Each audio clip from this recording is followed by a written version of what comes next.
Di minggu-minggu menjelang Paskah atau kita kenal dengan masa-masa sengsara, ya, masa sengsara Tuhan Yesus, kita selalu akan merenungkan tentang bagaimana saat-saat menjelang Tuhan Yesus mati, saat Tuhan Yesus eh, meninggalkan murid-murid, walaupun hanya untuk 3 hari saja, ya, 3 hari saja. Karena setelah itu dia bangkit dan setelah itu dia berkata kepada mereka, dia tidak pernah akan meninggalkan mereka, dia akan menyertai mereka bahkan sampai kepada kesudahan alam. Nah, kesudahan dunia bahkan tidak pernah akan terpisahkan dengan murid-muridnya karena mereka akan tinggal bersama-sama dalam kekekalan bersama-sama dengan Tuhan, ya. Nah, di masa-masa sengsara itu, masa-masa sengsara yang waktu Tuhan Yesus jalani itu, kita melihat begitu banyak hal yang menyedihkan hati kita, ya, menyedihkan hati kita. Beberapa saat lalu kita pernah berdiskusi atau merenungkan tentang kenapa kita selalu berkata kenapa manusia itu membuat Tuhan Yesus menderita. Para prajurit, ya, Pilatus, ahli-ahli Taurat, kenapa mereka membuat Tuhan Yesus tersiksa? Kenapa mereka tega melakukan itu? Saya bahkan selalu berpikir tentang salah apa ya Tuhan Yesus kepada mereka. Tuhan Yesus melakukan apa? Apakah ketika mereka minta sesuatu kepada Tuhan Yesus, lalu Tuhan Yesus menolak?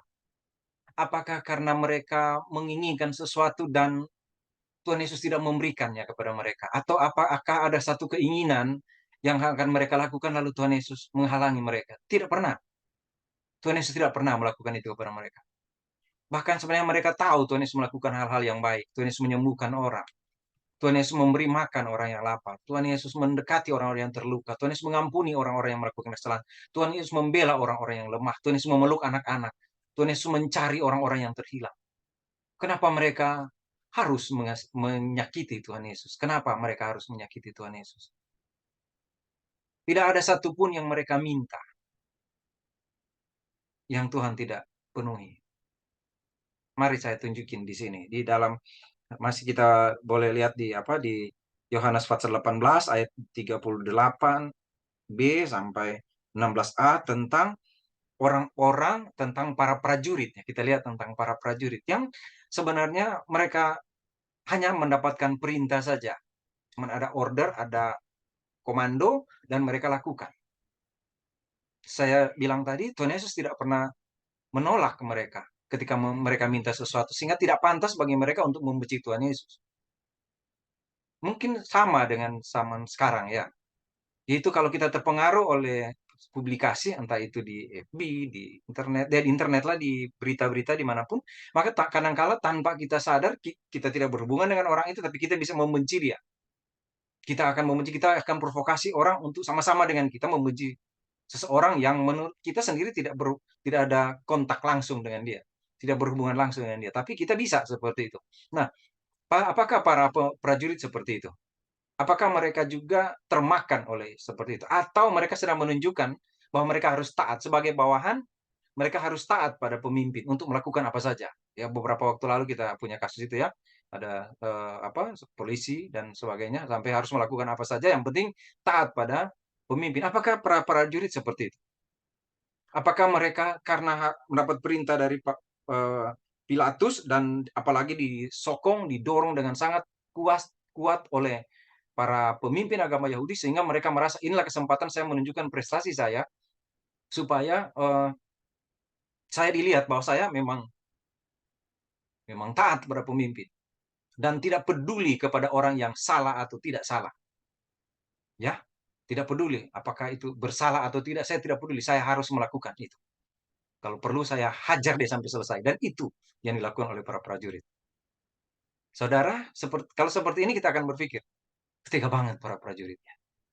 Kenapa mereka sampai seperti itu? Kenapa mereka harus memukul Tuhan Yesus, menghajar Tuhan Yesus? Karena kita melihat para prajurit. Kita tidak lihat kenapa Tuhan Yesus diam saja. Saudara tahu, saya baru katakan tadi, itu Tuhan Yesus loh. Yang sakit dia sembuhkan. Yang terluka dia balut. Yang lapar dia beri makan. Anak-anak kecil yang diabaikan, dipeluk sama dia. Anak-anak kecil yang disayang orang tua, dia juga tunjukin dia lebih sayang dari orang tua. Dari apa yang disayangi oleh orang tua, atau rasa sayang orang tua terhadap anak itu.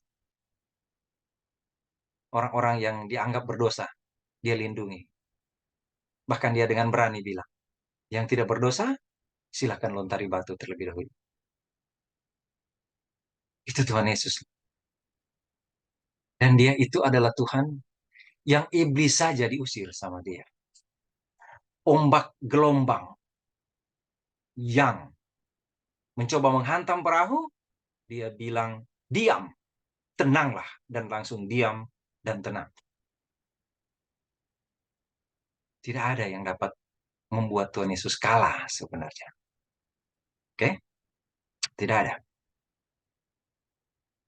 Iblis yang mengganggu manusia, dia suruh keluar kamu. Dan iblis keluar.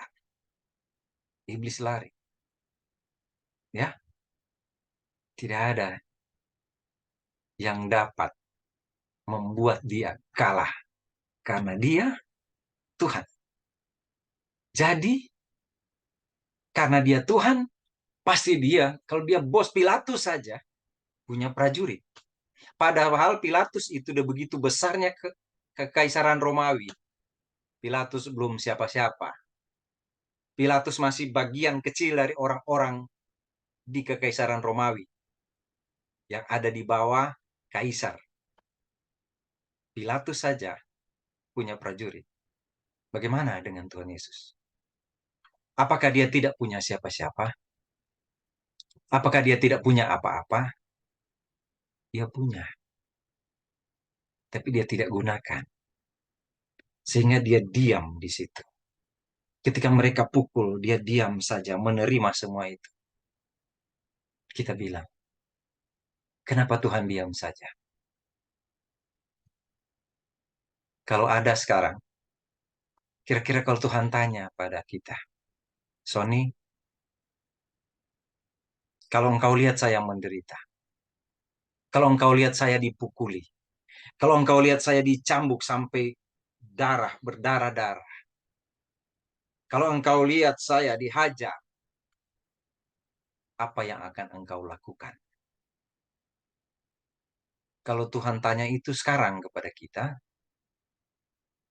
dia tanya, apa yang akan engkau lakukan sekarang?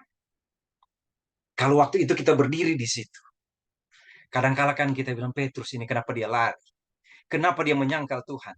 Kenapa murid-murid ketakutan? Kenapa? Kenapa mereka seperti itu? Kalau sekarang Tuhan berdiri di hadapanmu dan tanya padamu, apa yang kau akan lakukan?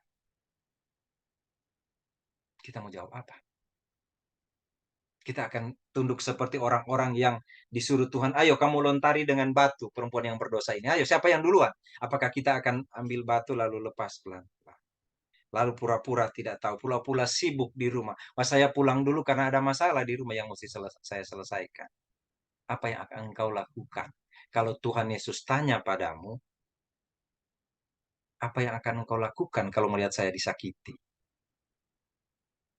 Ataukah kita adalah orang-orang yang akan masuk bersama-sama dengan para prajurit menyakiti Tuhan Yesus?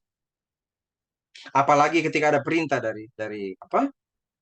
Dari Pilatus. Prajurit-prajurit itu disuruh oleh Pilatus, ya.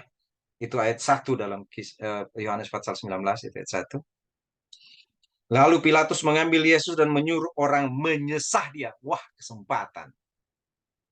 Kesempatan. Prajurit menyesah dia. Lalu mereka menganyam sebuah mahkota duri, menaruh di atas kepalanya. Dan mereka pakaikan jubah ungu. Ah, kesempatan. Mau tunjukin ketaatan pada Paulus. Kepada Pilatus. Mau tunjukin ketaatan kepada Pilatus. Ini kesempatan. Lalu dia bilang, coba kamu lihat. Dia keluar Pilatus, lalu dia bilang, saya tidak mendapatkan kesalahan. Tapi orang-orang di situ teriak, salibkan dia, salibkan dia. Lalu dia bilang kepada mereka, kalau gitu pukul saja lagi. Supaya mereka puas. Pukul lagi supaya mereka puas. Itu saudara bisa baca semua kisah tentang itu ya. Yang 4 Injil tercatat itu. Mereka pukul lagi. Apakah kita akan menjadi orang yang bersama-sama dengan para prajurit yang menyesal Yesus? Kita akan bilang, enggak, saya tidak akan melakukan itu. Saya tidak. Saya tidak mau melakukan itu. Saya tidak mau menjadi orang yang menyakiti Tuhan Yesus. Dan Tuhan Yesus akan tanya lagi, kalau begitu apa yang akan engkau lakukan sekarang? Apa yang akan engkau lakukan sekarang jika engkau tidak mau menyakiti saya? Apa yang akan engkau lakukan? Saudara, ketika Tuhan Yesus disesah, dia diam saja. Bukan dia mengalah kepada para prajurit yang memukul dia. Bukan dia takut pada mereka. Sebab sekali saja dia katakan sesuatu, selesai itu prajurit. Selesai itu walaupun mereka itu orang-orang terlatih yang akan bertarung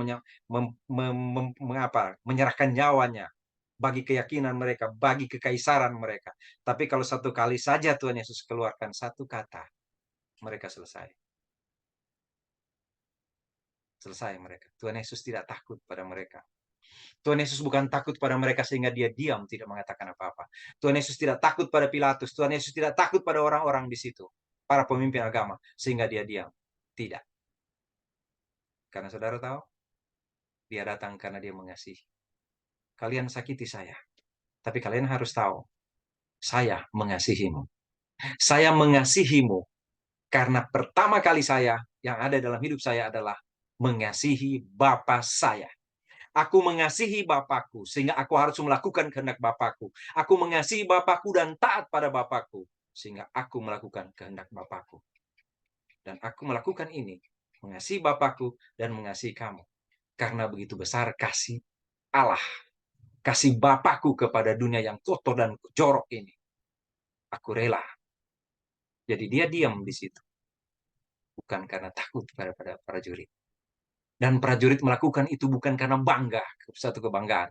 Mungkin mereka bangga. Tapi saudara ingat satu waktu kelak.